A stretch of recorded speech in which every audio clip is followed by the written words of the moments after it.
എല്ലാവർക്കും PSC tips and ട്രിക്സിലേക്ക് സ്വാഗതം. നമ്മൾ ഇന്ന് നോക്കുന്നത് ഡിഗ്രി ലെവൽ പ്രിലിംസിനും LDC മെയിൻ എക്സാമിനും ഇമ്പോർട്ടൻ്റ് ആയിട്ടുള്ള മലയാളത്തിലെ ഒരു ടോപ്പിക്കാണ്. മലയാള സാഹിത്യത്തിൽ ജ്ഞാനപീഠം നേടിയ മലയാളികളും അനുബന്ധ വസ്തുതകളും എന്ന് പറയുന്ന ഒരു ടോപ്പിക്ക് കൊടുത്തിട്ടുണ്ട്. അപ്പോൾ ഇന്ന് നമ്മൾ അതാണ് നോക്കാൻ പോകുന്നത്. അപ്പോൾ എന്തായാലും നമുക്ക് ക്ലാസ്സിലോട്ട് കടക്കാം. അതിന് മുന്നേ നിങ്ങൾ ആദ്യമായിട്ടാണ് ഈ ചാനൽ കാണുന്നതെങ്കിൽ ഒന്ന് സബ്സ്ക്രൈബ് ചെയ്യുക. വീഡിയോ കണ്ട് ഇഷ്ടമായാൽ ലൈക്ക് ചെയ്യുക. മറ്റുള്ളവർക്കും കൂടെ ഈ വീഡിയോ ഉപകാരപ്പെടാനായിട്ട് ഉറപ്പായും ഷെയർ ചെയ്ത് സപ്പോർട്ട് ചെയ്യുക. ഓക്കെ ആണല്ലോ? അപ്പോൾ എന്തായാലും നമുക്ക് ക്ലാസ്സിലോട്ട് കടക്കാം. ജ്ഞാനപീഠം നേടിയ മലയാളികളും അനുബന്ധ വസ്തുതകളും എന്നാണ് നമുക്ക് തന്നിട്ടുള്ളത്. അപ്പോൾ ജ്ഞാനപീഠം നേടിയ മലയാളികൾ ആരൊക്കെയാണെന്ന് എല്ലാവർക്കും അറിയായിരിക്കും. പക്ഷെ അവരെ കുറിച്ചിട്ടുള്ള ഡീറ്റെയിൽസും കൂടെ നമുക്ക് പഠിച്ചിരിക്കേണ്ടതുണ്ട്.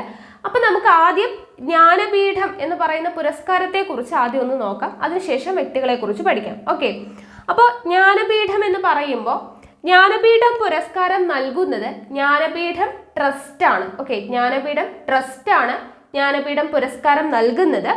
അപ്പോൾ ജ്ഞാനപീഠം ട്രസ്റ്റിന്റെ സ്ഥാപകൻ ആരാണ് എന്ന് ചോദിച്ചാൽ ശാന്തി പ്രസാദ് ജെയിൻ ആണ്. ഓക്കെ, ആരാണ്? ശാന്തി പ്രസാദ് ജെയിൻ ആണ് ജ്ഞാനപീഠം ട്രസ്റ്റിന്റെ സ്ഥാപകൻ. അപ്പൊ സ്ഥാപകൻ പഠിച്ചിരിക്കുക, ശാന്തി പ്രസാദ് ജെയിൻ ആണ്. ഓക്കെ, സമ്മാന തുക എന്ന് പറയുന്നത് 11 ലക്ഷം രൂപയാണ്. ഓക്കെ, ജ്ഞാനപീഠത്തിന് ആദ്യം നൽകിയിരുന്നത് 1 ലക്ഷം രൂപയാണ്. പക്ഷേ നിലവിലെ സമ്മാന തുക എന്ന് പറയുന്നത് എത്രയാണ്? 11 ലക്ഷം രൂപയാണ് നിലവിലെ സമ്മാന തുക എന്ന് പറയുന്നത്. ഓക്കെ, ഇനി ഭരണഘടന അംഗീകരിച്ച 22 ഭാഷകൾക്കാണ് എന്ത് ജ്ഞാനപീഠ പുരസ്കാരം നൽകുന്നത്. ഓക്കെ, ജ്ഞാനപീഠ പുരസ്കാരത്തിന് പരിഗണിക്കുന്നത് ഏത് ഭാഷകൾക്കാണ്? ഭരണഘടന അംഗീകരിച്ച 22 ഭാഷകളിലുള്ള സാഹിത്യത്തിനും കൃതികൾക്കും ഒക്കെയാണ് എന്ത് നൽകുന്നത്? ജ്ഞാനപീഠ പുരസ്കാരം നൽകുന്നത്. ഓക്കെ, അപ്പൊ ജ്ഞാനപീഠ പുരസ്കാരത്തിന് പരിഗണിക്കുന്നത് ഏതൊക്കെ കൃതികൾക്കാണ്, അല്ലെങ്കിൽ ഏത് സാഹിത്യത്തിനാണ്? ഭരണഘടന അംഗീകരിച്ച 22 ഭാഷകളിലെ സാഹിത്യങ്ങൾക്കും ഒക്കെയാണ് ജ്ഞാനപീഠ പുരസ്കാരം നൽകുന്നത്. ഓക്കെ, ഇനി അത് ഏർപ്പെടുത്തിയ വർഷം, ജ്ഞാനപീഠ പുരസ്കാരം ഏർപ്പെടുത്തിയ വർഷം ഇമ്പോർട്ടൻ്റ് ആണ്. 1961 എന്ത് പുരസ്കാരം ഏർപ്പെടുത്തുന്നത്.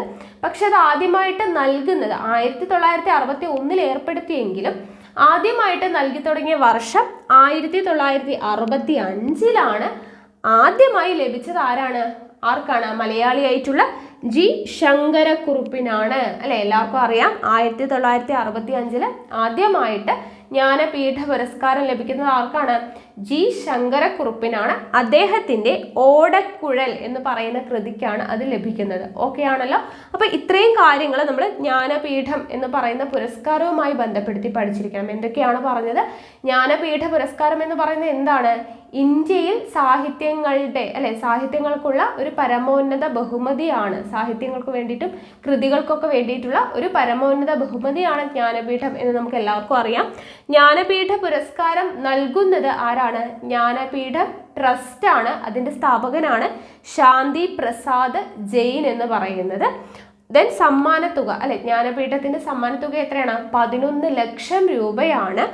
ഭരണഘടന അംഗീകരിച്ച 22 ഭാഷകളിലെ സാഹിത്യങ്ങൾക്കുള്ള അവർക്കാണ് എന്ത് ജ്ഞാനപീഠ പുരസ്കാരത്തിന് വേണ്ടിയിട്ട് പരിഗണിക്കുന്നത്. ദെൻ ഏർപ്പെടുത്തിയ വർഷം എപ്പോഴാണ്? 1961 ജ്ഞാനപീഠ പുരസ്കാരം ഏർപ്പെടുത്തിയത്. ആദ്യമായി നൽകി തുടങ്ങിയ വർഷം ഏതാണ്? 1965 ആദ്യമായി ലഭിച്ചത് ആർക്കാണ്? ജി ശങ്കരക്കുറുപ്പിനാണ്. ഓടക്കുഴൽ എന്ന് പറയുന്ന കൃതിക്കാണ് അദ്ദേഹത്തിന് 1965 ആദ്യമായിട്ട് ജ്ഞാനപീഠ പുരസ്കാരം ലഭിക്കുന്നത്. ഓക്കെ ആണല്ലോ? അപ്പോൾ ഇത്രയും കാര്യങ്ങൾ ഇമ്പോർട്ടൻ്റ് ആണ്, നോട്ട് ചെയ്ത് വെക്കാം. ഇനി നമുക്ക് ജി ശങ്കരക്കുറുപ്പിനെ കുറിച്ച് ഡീറ്റെയിൽ ആയിട്ട് പഠിക്കാം. ഇവിടെ നോക്കുക, ജ്ഞാനപീഠ പുരസ്കാരം നേടിയ ആദ്യ മലയാള സാഹിത്യകാരനെ കുറിച്ചാണ് നമ്മൾ പഠിക്കുന്നത്. ആരാണ്? ജി ശങ്കരക്കുറുപ്പാണ്. അല്ലെ, അപ്പോൾ ജി ശങ്കരക്കുറുപ്പിന് ജ്ഞാനപീഠ പുരസ്കാരം ലഭിച്ച വർഷം നമ്മൾ പറഞ്ഞു. 1965 ജി ശങ്കരക്കുറുപ്പിന് ആദ്യമായിട്ട് ജ്ഞാനപീഠ പുരസ്കാരം ലഭിക്കുന്നത്. ഓടക്കുഴൽ എന്ന് പറയുന്ന കൃതിക്കാണ് എന്നും പറഞ്ഞു. ഓക്കെ, അത് നോട്ട് ചെയ്ത് വെക്കാം. ജ്ഞാനപീഠം നേടുന്ന ആദ്യ മലയാള സാഹിത്യകാരനാണ്. അതാണ് ഫസ്റ്റ് പോയിന്റ്. അത് പറഞ്ഞല്ലോ. ഇനി അദ്ദേഹത്തിന്റെ ജനനം നായത്തോട് എന്ന് പറയുന്ന സ്ഥലത്താണ്, എറണാകുളം ജില്ലയിൽ. ഓക്കെ, എറണാകുളം ജില്ലയിലെ നായത്തോട് എന്ന് പറയുന്ന സ്ഥലത്താണ് ആര് ജനിക്കുന്നത്? ജി ശങ്കരക്കുറുപ്പ് ജനിക്കുന്നത്. പ്രകൃതി ഗായകൻ, മൃത്യുബോധത്തിന്റെ കവി, സൂര്യകാന്തിയുടെ കവി, ദാർശനിക കവി എന്നൊക്കെ അറിയപ്പെടുന്നത് ആരാണ്? ജി ശങ്കരക്കുറുപ്പാണ്. ഓക്കെ, പ്രകൃതി ഗായകൻ, മൃത്യുബോധത്തിന്റെ കവി, സൂര്യകാന്തിയുടെ കവി, ദാർശനിക കവി. അപ്പൊ ഇതിൽ സൂര്യകാന്തിയുടെ കവിയും ദാർശനിക കവിയൊക്കെ കിട്ടും, അദ്ദേഹത്തിന്റെ കൃതികളിലൂടെ നമുക്ക് കിട്ടും അല്ലെ. അപ്പോൾ ജി ശങ്കരക്കുറുപ്പിന്റെ കൃതികൾ ഏതൊക്കെയാണ് എന്നുള്ളത് ഞാൻ ഇവിടെ എഴുതുന്നില്ല. കാരണം എന്താണ്, നമ്മൾ കൃതികളും എഴുത്തുകാരും എന്നുള്ള പറയുന്ന ഭാഗം കോഡൊക്കെ ഉപയോഗിച്ചിട്ട് നമ്മൾ പഠിച്ചിട്ടുണ്ട്. അതിൽ ജി ശങ്കരക്കുറുപ്പിന്റെ എല്ലാ കൃതികളും, ഇമ്പോർട്ടൻ്റ് ആയിട്ടുള്ള എല്ലാ കൃതികളും നമ്മൾ എന്ത് ചെയ്തിട്ടുണ്ട്? കോഡ് ഉപയോഗിച്ച് പഠിച്ചിട്ടുണ്ട്. അപ്പോൾ അത് പഠിച്ചു കഴിഞ്ഞാൽ നിങ്ങൾക്ക് എന്തായാലും ആ കോഡ് വെച്ചിട്ട് അതൊന്നും മറന്നു പോകില്ല. ഓക്കെ, അപ്പോൾ അത് ഞാൻ വീണ്ടും ഇവിടെ കൃതികൾ എടുത്ത് പറയുന്നില്ല കേട്ടോ, നമ്മൾ കോഡ് ഉപയോഗിച്ച് പറഞ്ഞതുകൊണ്ടാണ്. ഓക്കെ ആണല്ലോ, അപ്പോൾ അത് ഓർത്തിരിക്കാം. അപ്പോൾ പ്രകൃതി ഗായകൻ, മൃത്യുബോധത്തിന്റെ കവി, സൂര്യകാന്തിയുടെ കവി, ദാർശനിക കവി എന്നൊക്കെ അറിയപ്പെടുന്നത് ആരാണ്? ജി ശങ്കരക്കുറുപ്പാണ്. 1961 അദ്ദേഹത്തിന് കിട്ടിയുള്ള പുരസ്കാരങ്ങളാണ് പറയുന്നത്. 1961 കേരള സാഹിത്യ അക്കാദമി അവാർഡ് ലഭിച്ചിട്ടുണ്ട്. 1963 കേന്ദ്ര സാഹിത്യ അക്കാദമി അവാർഡ് ലഭിച്ചിട്ടുണ്ട്. ഇത് രണ്ടും ലഭിക്കുന്നത് അദ്ദേഹത്തിന്റെ വിശ്വദർശനം എന്ന് പറയുന്ന കൃതിക്കാണ്. അപ്പോൾ വിശ്വദർശനം എന്ന് പറയുന്നത് ഇമ്പോർട്ടൻ്റ് ആണ്, മറന്നു പോകരുത്. അപ്പോൾ ജി ശങ്കരക്കുറുപ്പിന്റെ കൃതിയാണ് എന്നറിയാൻ വേണ്ടിയിട്ട് നമ്മൾ കോഡ് ഉപയോഗിച്ച് പഠിച്ചിട്ടുണ്ടായിരുന്നു. അപ്പോൾ അത് പഠിച്ചവർക്ക് എന്തായാലും അത് മറന്നു പോവില്ല. അപ്പോൾ അത് എന്തൊക്കെയാണ് ലഭിച്ചിട്ടുള്ളത്? കേരള സാഹിത്യ അക്കാദമി അവാർഡ് 1961 കേന്ദ്ര സാഹിത്യ അക്കാദമി അവാർഡ് 1963 ലഭിച്ച കൃതിയാണ് വിശ്വദർശനം എന്ന് പറയുന്ന കൃതി. ഓക്കെ, ദെൻ 1965 ജ്ഞാനപീഠം എന്ന് പഠിച്ചു. 1967 പത്മഭൂഷണം ലഭിച്ചിട്ടുണ്ട്. ഓക്കെ, പത്മഭൂഷണം ലഭിച്ചിട്ടുണ്ട് 1967. ഇനി അദ്ദേഹത്തിന്റെ ആത്മകഥ ഒത്തിരി ഇമ്പോർട്ടൻ്റ് ആണ്. ആത്മകഥ എന്താണ്? ഓർമ്മയുടെ ഓളങ്ങളിൽ. അപ്പോൾ ഈ ഓർമ്മ എന്ന് വെച്ചിട്ട് നമുക്ക് 2-3 ആത്മകഥകൾ പഠിക്കാറുണ്ട്. അപ്പോൾ അത് കൺഫ്യൂഷൻ വരും ചിലപ്പോൾ. അപ്പോൾ ഇത് ഓർത്തിരിക്കുക, ഓർമ്മയുടെ ഓളങ്ങളിൽ. അപ്പോൾ ഓടക്കുഴൽ, ജി ശങ്കരക്കുറുപ്പിന്റെ എന്താണ്? ഓടക്കുഴലാണ്. അപ്പോൾ ഓളങ്ങളിൽ ഓടക്കുഴൽ, അപ്പോൾ ഓ ആയിട്ട് കണക്ട് ചെയ്യുക. ഇനി ഓർമ്മയുടെ അറകളുണ്ട്, അത് ബഷീറിൻ്റെതാണ്. അപ്പോൾ അറ ബഷീർ, ആ ഇറ വെച്ചിട്ട് അറയും ബഷീറും ആയിട്ട് കണക്ട് ചെയ്യുക. ഓർമ്മയുടെ തീരങ്ങളിലുണ്ട്, അത് ആരുടേതാണ്? തകഴിയുടേതാണ്. നമ്മൾ അടുത്തത് പഠിക്കും. തകഴിയുടേതാണ് ഓർമ്മയുടെ തീരങ്ങളിൽ. അപ്പൊ തീരം തകഴി, താ. അപ്പൊ മാറിപ്പോയില്ല, തീരം തകഴി, താ വെച്ച് പഠിക്കുക. ഓർമ്മയുടെ ഓളങ്ങളിൽ ഓടക്കുഴലുമായിട്ട് കണക്ട് ചെയ്താൽ ജി ശങ്കരക്കുറുപ്പിൻ്റെതാണെന്ന് കിട്ടും. ബഷീർ അറ അങ്ങനെ കണക്ട് ചെയ്യുക കേട്ടോ. അപ്പോൾ അത് തെറ്റിപ്പോകാതെ നമുക്ക് കിട്ടും. ഓക്കെ, അപ്പോൾ അത് മൂന്നും കൂടെ മാറിപ്പോകാൻ പാടില്ല. അതുകൊണ്ടാണ് ഇപ്പം തന്നെ പറഞ്ഞത്. ഓർമ്മയുടെ ഓളങ്ങളിൽ ഓടക്കുഴലുമായിട്ട് കണക്ട് ചെയ്താൽ ജി ശങ്കരക്കുറുപ്പിൻ്റെതാണെന്ന് പഠിക്കാം. ഓർമ്മയുടെ തീരങ്ങളിൽ തകഴി, താ എന്ന് പറഞ്ഞിട്ട് കണക്ട് ചെയ്താൽ അത് കിട്ടും. ഓർമ്മയുടെ അറ എന്ന് പറയുന്നത് ബഷീറിൻ്റെതാണ്. ഓക്കെ ആണല്ലോ, കിട്ടിയല്ലോ മൂന്നും. അപ്പോൾ ജസ്റ്റ് ഇവിടെ പറഞ്ഞു എന്ന് മാത്രമേ ഉള്ളൂ കേട്ടോ, ഇവിടെ വന്നതുകൊണ്ട്. അപ്പോൾ ഇത് പഠിച്ചു വെക്കുക. ജി ശങ്കരക്കുറുപ്പിനെ കുറിച്ച് ഇത്രയും കാര്യങ്ങൾ അറിഞ്ഞിരിക്കുക. എന്തൊക്കെയാണ്? ജ്ഞാനപീഠം നേടുന്ന ആദ്യ മലയാളി സാഹിത്യകാരനാണെന്ന് പറഞ്ഞു. ജനനം എവിടെയാണ്? എറണാകുളം ജില്ലയിലെ നായത്തോട് എന്ന് പറയുന്ന സ്ഥലത്താണ്. പ്രകൃതി ഗായകൻ, മൃത്യുബോധത്തിന്റെ കവി, സൂര്യകാന്തിയുടെ കവി, ദാർശനിക കവി എന്നൊക്കെ അറിയപ്പെടുന്ന ആരാണ്? ജി ശങ്കരക്കുറുപ്പാണ്. 1961 അദ്ദേഹത്തിന് എന്ത് കിട്ടുന്നു? കേരള സാഹിത്യ അക്കാദമി അവാർഡ്. 1963 കേന്ദ്ര സാഹിത്യ അക്കാദമി അവാർഡ്. രണ്ടും കിട്ടുന്നത് ഏതിനാണ്? വിശ്വദർശനം എന്ന് പറയുന്ന അദ്ദേഹത്തിന്റെ കൃതിക്കാണ്. 1967 പത്മഭൂഷൺ ലഭിച്ചിട്ടുണ്ട്. അദ്ദേഹത്തിന്റെ ആത്മകഥയാണ് ഓർമ്മയുടെ ഓളങ്ങളിൽ. അടുത്തത് SK പൊറ്റക്കാടാണ്. അപ്പോൾ ആദ്യം ജ്ഞാനപീഠം ലഭിച്ചത് ജി ശങ്കരക്കുറുപ്പിനാണ്. രണ്ടാമത് ലഭിക്കുന്നത് ആർക്കാണ്? SK പൊറ്റക്കാടിനാണ്. 1980 SK പൊറ്റക്കാടിന് എന്ത് ലഭിക്കുന്നത്? ജ്ഞാനപീഠം ലഭിക്കുന്നത്. ഓക്കെ, അപ്പോൾ വർഷം ഓർത്തിരിക്കുക. 1980 SK പൊറ്റക്കാടിന് എന്ത് ലഭിക്കുന്നത്? ജ്ഞാനപീഠം ലഭിക്കുന്നത്. അദ്ദേഹത്തിന്റെ ഒരു ദേശത്തിന്റെ കഥ എന്ന് പറയുന്ന കൃതിക്കാണ് എന്ത് ലഭിക്കുന്നത്? ജ്ഞാനപീഠ പുരസ്കാരം ലഭിക്കുന്നത്. അപ്പൊ SK പൊറ്റക്കാടിന് ജ്ഞാനപീഠം നേടിക്കൊടുത്ത അദ്ദേഹത്തിന്റെ കൃതി ഏതാണ്? ഒരു ദേശത്തിന്റെ കഥ. ഇമ്പോർട്ടൻ്റ് ആണ്, ഒരു ദേശത്തിന്റെ കഥ. അപ്പൊ നമ്മൾ SK പൊറ്റക്കാടിന്റെ കൃതികളെല്ലാം കൂടെ നമ്മൾ പഠിച്ചിട്ടുണ്ട് അല്ലെ, കോഡ് ഉപയോഗിച്ച് പഠിച്ചിട്ടുണ്ട്. അദ്ദേഹത്തിന്റെ ആത്മകഥയും നമ്മൾ കോഡ് ഉപയോഗിച്ച് പഠിച്ചിട്ടുള്ളതാണ്. അപ്പോൾ എല്ലാ കവികളുടെയും ആത്മകഥകളും കോഡ് ഉപയോഗിച്ച് നമ്മൾ പഠിച്ചിട്ടുണ്ട്, വീഡിയോ ചെയ്തിട്ടുണ്ട്. കൃതികളും എഴുത്തുകാരും എന്ന് പറയുന്നത് നമ്മൾ എന്ത് ചെയ്തിട്ടുണ്ട്? കോഡ് ഉപയോഗിച്ച് പഠിച്ചിട്ടുണ്ട്. ഓക്കെ, അപ്പോൾ ഇമ്പോർട്ടൻ്റ് ആണ്. അപ്പോൾ വീഡിയോസ് കാണാത്തവരുണ്ടെങ്കിൽ അത് കണ്ടിട്ട് പഠിക്കുക. ഓക്കെ, അപ്പോൾ എളുപ്പമായിട്ട് കിട്ടും. അപ്പോൾ 1980 എസ്.കെ. പൊറ്റക്കാടിന് ജ്ഞാനപീഠ പുരസ്കാരം ലഭിക്കുന്നത് ഏത് കൃതിക്കാണ്? ഒരു ദേശത്തിൻ്റെ കഥ എന്ന് പറയുന്ന അദ്ദേഹത്തിൻ്റെ കൃതിക്കാണ്. ഓക്കെ, ഇനി 1961 അദ്ദേഹത്തിന് കേരള സാഹിത്യ അക്കാദമി അവാർഡ് ലഭിച്ചിട്ടുണ്ട്. ഏത് കൃതിക്കാണ്? ഒരു തെരുവിൻ്റെ കഥ.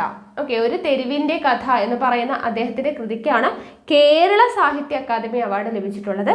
ഇനി കേന്ദ്ര സാഹിത്യ അക്കാദമി അവാർഡ് എന്ന് പറയുമ്പോൾ ഒരു ദേശത്തിൻ്റെ കഥയ്ക്കാണ്. അപ്പോൾ അത് മാറിപ്പോവാതിരിക്കാനായിട്ട് കേരള സാഹിത്യ അക്കാദമി അല്ലെ, കേരളം എന്ന് പറയുമ്പോൾ തെരുവ്, തെരുവ് എന്ന് പറയുമ്പോൾ കേരളമായിട്ട് കണക്ട് ചെയ്യുക, ചെറുത് അല്ലെ, തെരുവ് എന്ന് പറയുമ്പോൾ ചെറുതാണ് കേരളം. കേന്ദ്രം എന്ന് പറയുമ്പോൾ വലുതാണ്. അപ്പോൾ ഒരു ദേശം എന്ന് പറയുമ്പോൾ എന്താണ്? വലുതാണെന്ന് ഓർക്കുക. ഒരു തെരുവ് എന്ന് പറയുമ്പോൾ ചെറുതാണ്. അപ്പോൾ കേരള സാഹിത്യ അക്കാദമി അവാർഡ് ചെറുതാണെന്നല്ല കേട്ടോ ഞാൻ പറയുന്നത്. ദേശവും കേന്ദ്രവും, കേന്ദ്രം വലുതാണ്, അപ്പോൾ ദേശം എന്ന് പറയുമ്പോൾ വലുതാണെന്നുള്ളത് ഓർക്കുക. തെരുവ് എന്ന് പറയുമ്പോൾ ചെറുതാണ്. രണ്ടും കഥയായതുകൊണ്ടാണ്, മാറിപ്പോവാതിരിക്കാൻ. അപ്പോൾ കേരള സാഹിത്യ അക്കാദമി അവാർഡ് ഒരു തെരുവിൻ്റെ കഥയ്ക്കും കേന്ദ്ര സാഹിത്യ അക്കാദമി അവാർഡ് ഒരു ദേശത്തിൻ്റെ കഥയ്ക്കുമാണ് ലഭിക്കുന്നത്. ഓക്കെ, അങ്ങനെ കണക്ട് ചെയ്ത് വെക്കുക. വർഷം പഠിച്ചില്ലെങ്കിലും കുഴപ്പമില്ല, ജസ്റ്റ് ഒന്ന് ഓർത്തിരുന്നാൽ മതി. 1961 1972 ഇങ്ങനെ ആയിരിക്കും ചോദിക്കുക. എങ്ങനെ? എസ്.കെ. പൊറ്റക്കാടിന് കേന്ദ്ര സാഹിത്യ അക്കാദമി അവാർഡ് നേടിക്കൊടുത്ത കൃതി ഏത്? അങ്ങനെയായിരിക്കും ചോദ്യം വരിക. അപ്പോൾ നമുക്ക് കൃതി ആയിരിക്കും അറിഞ്ഞിരിക്കേണ്ടത്. ചിലപ്പോൾ വർഷം ചോദിക്കാൻ ചാൻസ് കുറവാണ്. അപ്പോൾ നമുക്ക് കൃതി ഓർത്തിരിക്കാൻ വേണ്ടിയിട്ടാണ് ഞാൻ പറഞ്ഞത്. കേരളമാണെങ്കിൽ തെരുവിൻ്റെ കഥയും, കേന്ദ്രം വലുതാണ്, അപ്പോൾ ഒരു ദേശത്തിൻ്റെ കഥയും. ഓക്കെ ആണല്ലോ. ഇവിടെ നോക്കുക, അദ്ദേഹം ലോക്സഭാ അംഗമായിരുന്നു. അപ്പോൾ ജി ശങ്കരക്കുറുപ്പിനെ കുറിച്ച് പഠിച്ചപ്പോൾ നമ്മൾ അവിടെ പറയാൻ വിട്ടുപോയതാണ്. അദ്ദേഹം എന്തായിരുന്നു? രാജ്യസഭാ അംഗമായിരുന്നു. ആര്? ജി ശങ്കരക്കുറുപ്പ്. എസ്.കെ. പൊറ്റക്കാട് ലോക്സഭാ അംഗമാണ്. ഓക്കെ, ലോക്സഭാ അംഗമായിരുന്നു. അദ്ദേഹത്തിൻ്റെ ആത്മകഥയാണ് എൻ്റെ വഴിയമ്പലങ്ങൾ. എസ്.കെ. പൊറ്റക്കാടിൻ്റെ ആത്മകഥ എന്താണ്? എൻ്റെ വഴിയമ്പലങ്ങൾ. അപ്പോൾ ഇത് എന്താണ് ഓർത്ത് വയ്ക്കാനുള്ള കോഡ് നമ്മൾ കോഡ് ഉപയോഗിച്ചിട്ട് ചെയ്തിട്ടുള്ള വീഡിയോയിൽ പറഞ്ഞിട്ടുണ്ട്. അപ്പോൾ അത് കാണാം കേട്ടോ. അപ്പോൾ എൻ്റെ വഴിയമ്പലങ്ങളാണ് ആരുടെ ആത്മകഥ? എസ്.കെ. പൊറ്റക്കാടിൻ്റെ ആത്മകഥ. ഇത്രയും കിട്ടിയല്ലോ. അപ്പോൾ ഇമ്പോർട്ടൻ്റ് ആയിട്ടുള്ളതാണ്. ഒരു ദേശത്തിൻ്റെ കഥ എന്ന് പറയുന്ന അദ്ദേഹത്തിൻ്റെ കൃതിക്ക് 1980 ജ്ഞാനപീഠ പുരസ്കാരം ലഭിക്കുന്നത്. 1961 കേരള സാഹിത്യ അക്കാദമി അവാർഡ് ഒരു തെരുവിൻ്റെ കഥ. 1972 കേന്ദ്ര സാഹിത്യ അക്കാദമി അവാർഡ് ഒരു ദേശത്തിൻ്റെ കഥയ്ക്കാണ് ലഭിക്കുന്നത്. ലോക്സഭാ അംഗമാണ്. ആത്മകഥ എന്താണ്? എൻ്റെ വഴിയമ്പലങ്ങൾ. അടുത്തത് തകഴി ശിവശങ്കരപ്പിള്ള അല്ലെ. മൂന്നാമത് ജ്ഞാനപീഠം ലഭിക്കുന്നത് ആർക്കാണ്? തകഴി ശിവശങ്കരപ്പിള്ളയ്ക്കാണ്. 1984 അദ്ദേഹത്തിന് എന്ത് ലഭിക്കുന്നത്?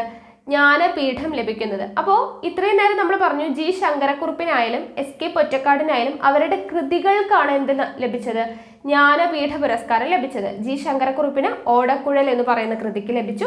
എസ്.കെ. പൊറ്റക്കാടിന് ഒരു ദേശത്തിൻ്റെ കഥ എന്ന് പറയുന്ന കൃതിക്ക് ജ്ഞാനപീഠം ലഭിച്ചു. തകഴി ശിവശങ്കരപ്പിള്ളി ആവുമ്പോഴത്തേനും എന്താണ്? സമഗ്ര സംഭാവനയ്ക്കാണ്, സാഹിത്യത്തിലെ സമഗ്ര സംഭാവനയ്ക്കാണ് അവാർഡുകൾ ലഭിക്കുന്നത്. അപ്പോൾ 1982 മുതൽ 1982 മുതൽ സാഹിത്യത്തിലെ സമഗ്ര സംഭാവനയ്ക്കാണ് ജ്ഞാനപീഠം നൽകാനായിട്ട് തീരുമാനിക്കുന്നത്. അപ്പോൾ 1984 തകഴി ശിവശങ്കരപ്പിള്ളയ്ക്കാണ് മൂന്നാമത് എന്ത് ലഭിക്കുന്നത്? ജ്ഞാനപീഠം പുരസ്കാരം ലഭിക്കുന്നത്. അപ്പോൾ എന്താണ്? സമഗ്ര സംഭാവനയ്ക്കാണ്. ഓക്കെ, അപ്പോൾ ജി ശങ്കരക്കുറുപ്പിനും എസ്.കെ. പൊറ്റക്കാടിനും മാത്രമാണ് കൃതിക്ക് എന്ത് ലഭിച്ചിട്ടുള്ളത്? ജ്ഞാനപീഠ പുരസ്കാരം ലഭിച്ചിട്ടുള്ളത്. 1982 മുതൽ എന്തായത്? സമഗ്ര സംഭാവനയ്ക്കായി, സാഹിത്യത്തിലെ സമഗ്ര സംഭാവനയ്ക്കാണ് അവാർഡ് കൊടുത്തിട്ടുള്ളത്. അപ്പോൾ 1984 തകഴി മുതൽ എന്താണ്? സമഗ്ര സംഭാവനയ്ക്കുള്ള പുരസ്കാരമാണ് ലഭിക്കുന്നത്. ഓക്കെ ആണല്ലോ. അപ്പോൾ 1984 എന്താണ്? സമഗ്ര സംഭാവനയ്ക്കുള്ള ജ്ഞാനപീഠ പുരസ്കാരമാണ് തകഴി ശിവശങ്കരപ്പിള്ളയ്ക്ക്. അപ്പോൾ ഇവിടെ കൃതി ചോദിക്കാൻ ചാൻസ് ഇല്ല. ജി ശങ്കരക്കുറുപ്പിൻ്റെയും അതുപോലെ തന്നെ എന്താണ്? എസ്.കെ. പൊറ്റക്കാടിൻ്റെയാണ് ജ്ഞാനപീഠ പുരസ്കാരത്തിൻ്റെ കൃതികൾ ചോദിക്കാൻ ചാൻസ് ഉള്ളൂ. അപ്പോൾ രണ്ട് വൃത്തിയായിട്ട് പഠിച്ചു വയ്ക്കുക. ഓക്കെ, ഇവിടെ നോക്കാം. കുട്ടനാടിൻ്റെ ഇതിഹാസകാരൻ എന്നറിയപ്പെടുന്നത് ആരാണ്? തകഴി ശിവശങ്കരപ്പിള്ളയാണ്. കുട്ടനാടിൻ്റെ ഇതിഹാസകാരൻ എന്നറിയപ്പെടുന്നത് തകഴി ശിവശങ്കരപ്പിള്ളയാണ്. ജീവൽ സാഹിത്യ പ്രസ്ഥാനത്തിൻ്റെ മലയാളത്തിലെ പ്രവാചകൻ. എന്താണ്? ജീവൽ സാഹിത്യ പ്രസ്ഥാനത്തിൻ്റെ മലയാളത്തിലെ പ്രവാചകൻ എന്നറിയപ്പെടുന്നത് തകഴി ശിവശങ്കരപ്പിള്ളയാണ്.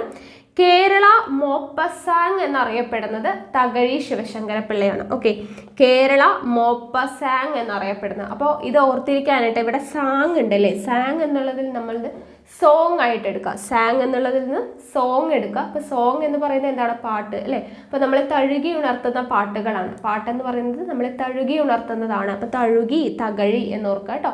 അപ്പോൾ തകഴി ശിവശങ്കരപ്പിള്ള അറിയപ്പെടുന്ന പേരെന്താണ്? കേരള മോപ്പസാങ് എന്നറിയപ്പെടുന്നു. അപ്പോൾ സാങ് സോങ് ആണ്. സോങ് നമ്മളെ തഴുകി ഉണർത്തുന്നതാണ്. അങ്ങനെ ഒന്ന് കണക്ട് ചെയ്യുക. അപ്പോൾ തകഴി ശിവശങ്കരപ്പിള്ള, കേരള മോപ്പസാങ്. ഇനി മറന്നു പോവില്ലല്ലോ. ഓക്കെ, അത് ഓർത്തിരിക്കാം. ഇനി അദ്ദേഹത്തിൻ്റെ കൃതികളാണ് പറയുന്നത്. രണ്ടിടങ്ങഴി, ചെമ്മീൻ, കയർ, ഏണിപ്പടികൾ, തോട്ടിയുടെ മകൻ, ത്യാഗത്തിന് പ്രതിഫലം. ഓക്കെ, അപ്പോൾ ഇവിടെ ഞാൻ കൃതികളുടെ കോഡ് ഞാൻ പറയുന്നില്ല. ഞാൻ എന്തായാലും കൃതികളും എഴുത്തുകാരും എന്ന് പറഞ്ഞിട്ട് ഇനി ഒരു പാർട്ട് നമ്മൾ ചെയ്യാൻ ഉദ്ദേശിക്കുന്നുണ്ട് കോഡ് ഉപയോഗിച്ചിട്ട്. അപ്പോൾ അവിടെ നമുക്ക് കോഡൊക്കെ യൂസ് ചെയ്തിട്ട് പറയാം കേട്ടോ. ഞാനിപ്പോൾ പെട്ടെന്ന് നോട്ട് പ്രിപ്പയർ ചെയ്തുകൊണ്ട് ഞാൻ കോഡൊന്നും ഇവിടെ ഉണ്ടാക്കിയിട്ടില്ല. അപ്പോൾ ഞാൻ എന്തായാലും കോഡൊക്കെ വെച്ചിട്ട് നമ്മൾ ഇത് എന്തായാലും പറഞ്ഞു തരുന്നതായിരിക്കും. അപ്പോൾ അത് നമുക്ക് ആ വീഡിയോയിൽ ഡിസ്കസ് ചെയ്യാം. ഓക്കെ, അപ്പോൾ ജസ്റ്റ് ഇപ്പോൾ നിങ്ങൾ കൃതികളൊന്ന് നോട്ട് ചെയ്യുക. ഉടനെ തന്നെ കോഡ് ഇട്ടിട്ട് നമ്മൾ വീഡിയോ ചെയ്യുന്നതായിരിക്കും. ഓക്കെ ആണല്ലോ. അപ്പോൾ ഇത്രയും കാര്യങ്ങളാണ് തകഴി ശിവശങ്കരപ്പിള്ളയെ കുറിച്ച് പഠിക്കാനുള്ളത്. എന്തൊക്കെയാണ്? 1984 അദ്ദേഹത്തിന് ജ്ഞാനപീഠ പുരസ്കാരം ലഭിക്കുന്നത് സാഹിത്യത്തിലെ സമഗ്ര സംഭാവനയ്ക്കാണ്. കുട്ടനാടിന്റെ ഇതിഹാസകാരൻ എന്നറിയപ്പെടുന്നത് ആരാണ്? തകഴി ശിവശങ്കരപ്പിള്ളയാണ്. ജീവൽ സാഹിത്യ പ്രസ്ഥാനത്തിന്റെ മലയാളത്തിലെ പ്രവാചകൻ എന്നറിയപ്പെടുന്നത് ആരാണ്? തകഴി ശിവശങ്കരപ്പിള്ളയാണ്. കേരള മോപ്പസാങ് എന്നറിയപ്പെടുന്നത് തകഴി ശിവശങ്കരപ്പിള്ളയാണ്. സോങ്ങും തഴുകുന്നതും കണക്ട് ചെയ്യുക. ദെൻ കൃതികൾ രണ്ടിടങ്ങഴി, ചെമ്മീൻ, കയർ, ഏണിപ്പടികൾ, തോട്ടിയുടെ മകൻ, ത്യാഗത്തിന് പ്രതിഫലം. ഓക്കെ ആണല്ലോ. അപ്പോൾ ഇത്രയും കാര്യങ്ങൾ നോട്ട് ചെയ്ത് വെക്കുക. അപ്പോൾ ഇത്രയുമാണ് ഇന്നത്തെ ക്ലാസ് എന്ന് പറയുന്നത്. ജ്ഞാനപീഠം നേടിയ മലയാളികളും അനുബന്ധ വസ്തുതകളും എന്ന് പറയുന്ന ഭാഗത്ത് നമ്മൾ ജ്ഞാനപീഠ പുരസ്കാരത്തെ കുറിച്ച് പഠിച്ചു. ജി ശങ്കരക്കുറുപ്പ്, SK പൊറ്റക്കാട്, തകഴി ശിവശങ്കരപ്പിള്ള, ഇവരെ 3 പേരെ കുറിച്ച് പഠിച്ചു അല്ലേ? ഇനി ബാക്കി 3 വ്യക്തികളെ കുറിച്ച് നമുക്ക് അടുത്ത ക്ലാസ്സിൽ പഠിക്കാം. അപ്പോൾ നിങ്ങൾക്ക് എൻ്റെ ക്ലാസ്സുകളൊക്കെ ഇഷ്ടമാവുന്നുണ്ടെങ്കിൽ വീഡിയോ ഒന്ന് ലൈക്ക് ചെയ്യുക, ഷെയർ ചെയ്യുക. നിങ്ങളുടെ സജഷൻസ് എന്തെങ്കിലും ഉണ്ടെങ്കിൽ കമൻറ്റ് ബോക്സിൽ രേഖപ്പെടുത്തുക. കൂടുതൽ വീഡിയോസിനായി ചാനൽ സബ്സ്ക്രൈബ് ചെയ്യുക.